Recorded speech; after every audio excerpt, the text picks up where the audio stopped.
Pour quelles raisons a-t-on travaillé avec des robots et fait de la programmation en classe de français sur ce projet? La réponse est assez simple.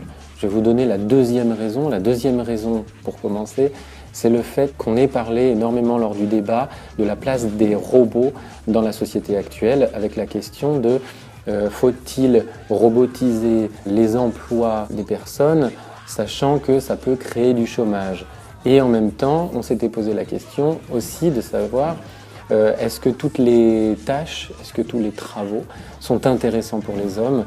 Ne faut-il pas robotiser certaines tâches qui peuvent être lourdes, qui peuvent être désagréables et qui peuvent ne pas amener l'accès au bonheur? La première des raisons, ça a été le parallèle qu'on pouvait faire entre ce robot qui a une forme de petit vaisseau spatial qui se déplace dans l'espace et tout simplement le genre de la science-fiction. C'est vrai qu'on a commencé, l'un des premiers extraits projetés en classe a été un extrait de Star Wars, notamment tout le début qui explique ce qu'il se passe et où l'on redécouvre que Star Wars, ce n'est pas dans le futur, mais c'est dans le passé en fait. Et donc voilà, tout simplement une analogie entre le robot et le vaisseau spatial. Donc forcément, le codage, la programmation se prêtait bien dans ce thème-là. Et puis aussi, ce qu'on remarque avec des choses comme le codage, comme l'EMI, comme l'esprit critique, c'est que arrivent petit à petit des nouveaux thèmes, des nouvelles pratiques qui sont interdisciplinaires. Et donc, puisqu'elles sont interdisciplinaires, il est très important d'aller attraper ces nouvelles pratiques avant qu'elles deviennent le propre d'une discipline. Ce serait un tort de laisser le codage et la programmation à la technologie et aux mathématiques. Je pense qu'il y a quelque chose à faire là-dedans. Alors nous, on l'a fait dans le cadre de la rédaction, mais avec des cinquièmes, je l'ai fait également dans le cadre de la maîtrise de la langue. Voilà, de repérer certaines règles, certains fonctionnements de langue mécaniques avec justement des parcours mécanisés et programmés des robots. Le robot représente aussi un détournement pédagogique parce qu'il a, à la première séance, quand les élèves sont entrés et ont vu ces robots, immédiatement ils ont été interpellés, ils ont trouvé ça très mignon. Souvenez-vous, il y a quelque temps, il y avait un jeu qui s'appelait le Tamagotchi. Le Tamagotchi était une sorte d'animal de compagnie robotisé. Le robot, c'est ça. Et les Ozobots ont cet avantage justement d'être extrêmement sphériques, ce qui en fait un objet assez mignon, assez joli.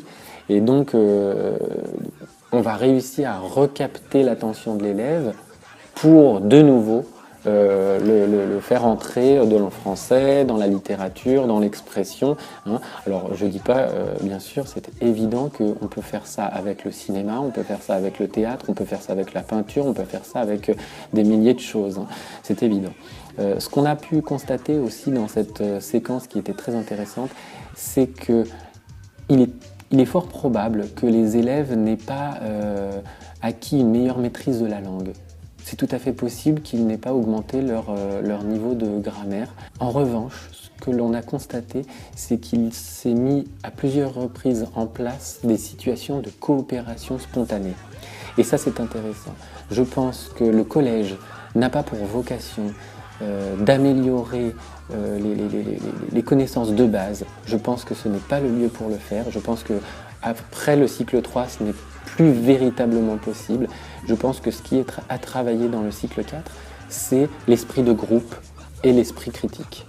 Et ça, la séquence a montré, que ce soit avec le débat ou avec justement les séances de programmation, qu'on pouvait très bien coopérer, débattre, discuter et profiter ensemble de certaines situations. La programmation a aussi permis de redistribuer certaines cartes scolaires, c'est-à-dire qu'on n'a plus cet élève qui réussissait si bien en rédaction, qui de nouveau a une excellente note en rédaction, où on n'a plus cet élève qui connaît parfaitement le fonctionnement de la langue, qui encore une fois excelle en dictée, etc.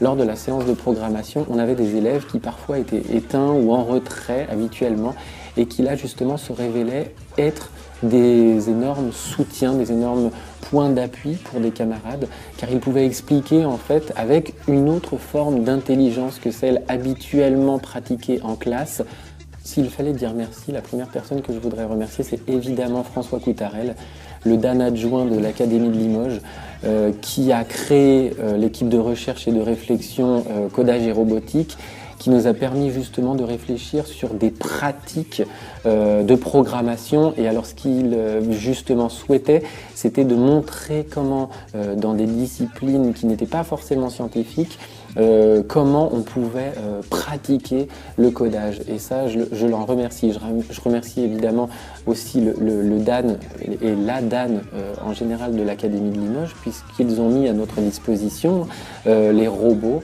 et tout cela a un coût, et donc ils nous ont permis en fait de réaliser ce projet avec bien sûr un regard extrêmement bienveillant et beaucoup d'encouragement, ce qui parfois manque bien sûr dans l'éducation nationale.